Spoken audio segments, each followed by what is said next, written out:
Good morning and welcome students. Last lecture में हम लोग ने अलंकार के दो प्रकार देखे। पहला अलंकार शब्दालंकार और दूसरा अर्थालंकार। तो शब्दालंकार के बारे में हम लोग ने लास्ट लेक्चर में सीखा है। आज हम लोग सीखेंगे अर्थालंकार। तो स्टूडेंट्स, यहाँ पे अर्थालंकार शुरू करने से पहले मैं एक बात बताना चाहती हूँ। अर्थालंकार के सारे प्रकारों में दो शब्द बार बार प्रकार का मतलब परिभाषा देखने के समय दो शब्द बार बार आएंगे, एक उपमेय और दूसरा उपमान। उपमेय मतलब जिस चीज़ की तुलना होती है उसको उपमेय कहते हैं, और जिसके साथ तुलना होती है उसे उपमान कहते हैं। तो दोस्तों, अर्थालंकार का पहला प्रकार देखेंगे हम लोग, उपमा अलंकार।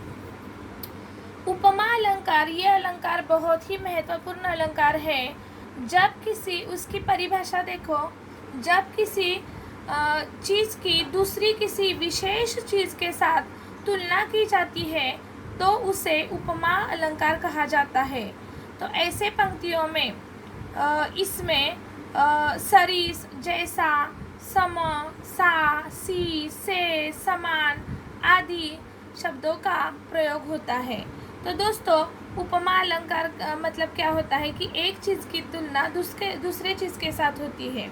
और यहाँ पे मैं और एक बात बताना चाहती हूँ आपको दोस्तों, कि ये अर्थालंकार हम लोग सीख रहे हैं ना, तो यहाँ पे अर्थ इम्पॉर्टेंट है, अर्थ महत्वपूर्ण है।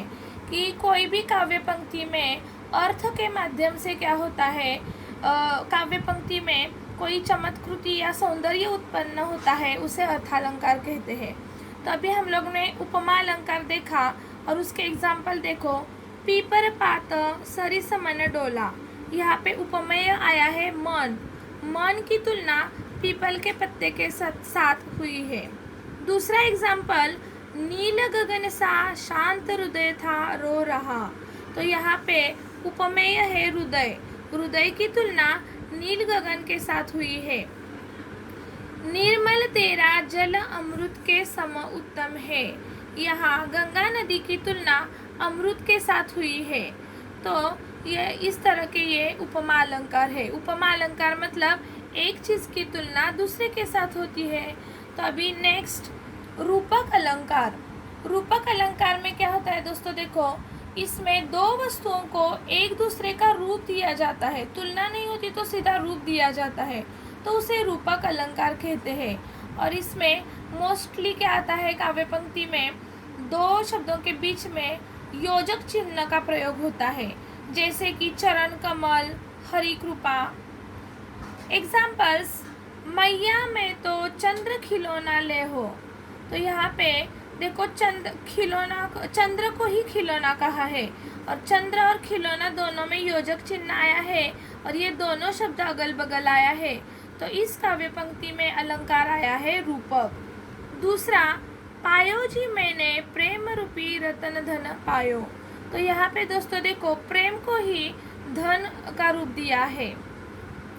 तीसरा एग्जाम्पल, सिर झुका तूने नियति की मान ली यह बात, स्वयं ही मुरझा गया तेरा हृदय जलजात। जलजात का मीनिंग है कमल। तो यहाँ पे देखो, हृदय और जलजात दोनों शब्दों में योजक चिन्ह का प्रयोग हुआ है, और कमल को ही हृदय का रूप माना है। तीसरा अलंकार, उत्प्रेक्षा अलंकार। परिभाषा, जहाँ उपमेय में उपमान के होने की संभावना हो तब उत्प्रेक्षा अलंकार होता है। तो ऐसे का जहाँ पे उत्प्रेक्षा अलंकार होता है, ऐसे पंक्ति में देखो, मनु, जनु, मेरे जानते, जनहु, मानो आदि शब्दों का प्रयोग होता है, तो वहाँ पे उस पंक्ति में उत्प्रेक्षा अलंकार आता है। उदाहरण, सिर फट गया उसका वही, मानो अरुण रंग का घड़ा। यहाँ पे देखो बच्चों, काव्य पंक्ति में मानो शब्द आया है, और अरुण मतलब लाल रंग। तो यहाँ पे सिर फट गया उसका वही, मतलब यहाँ पे सिर की लाल रंग घड़े के साथ तुलना नहीं हुई है, तो कल्पना की जा रही है। सिर ही लाल रंग का घड़ा होने की कल्पना की जा रही है। दूसरा एग्जाम्पल, सोहत ओढ़े पीतपट श्याम सलोने गात, मनहु नीलमणि शैल पर, आतप परयो प्रभात। तो यहाँ पे बच्चों देखो, इस काव्य पंक्ति में मनहु ये शब्द आया है और यहाँ पे श्री कृष्ण के सुंदर श्याम शरीर में नीलमणि पर्वत की और शरीर पर शोभायमान पीताम्बर में प्रभात की धूप की सुंदर संभावना मतलब कल्पना की है। नेत्र मानो कमल है, यहाँ पे नेत्र ही कमल होने की कल्पना की जा रही है। तो ये है उत्प्रेक्षा अलंकार। नेक्स्ट अलंकार अतिशयोक्ति अलंकार। नामुमकिन बात को बड़ा चढ़ाकर बताया जाता है तो अतिशयोक्ति अलंकार कहते हैं। एग्जाम्पल, लहरें व्योम चूमती उठती, देख लो साकेत नगरी है यही, स्वर्ग से मिलने गगन में जा रही है। तो स्टूडेंट यहाँ पे देखो, लहरें व्योम उठती चुमती, ऐसा कभी नहीं हो सकता कि लहरें इतनी ऊंची उड़ जाए कि आसमान को छू ले, यह बिल्कुल नामुमकिन है। दूसरा एग्जाम्पल, आगे नदियाँ पड़ी अपार, घोड़ा कैसे उतरे पार, राणा ने सोचा इस पार, तब तक चेतक था उस पार। तो इस एग्जाम्पल में महाराणा प्रताप का जो घोड़ा चेतक था, उसकी जो शक्ति और स्फूर्ति होने की एकदम बढ़ा चढ़ाकर अतिशयोक्ति की है।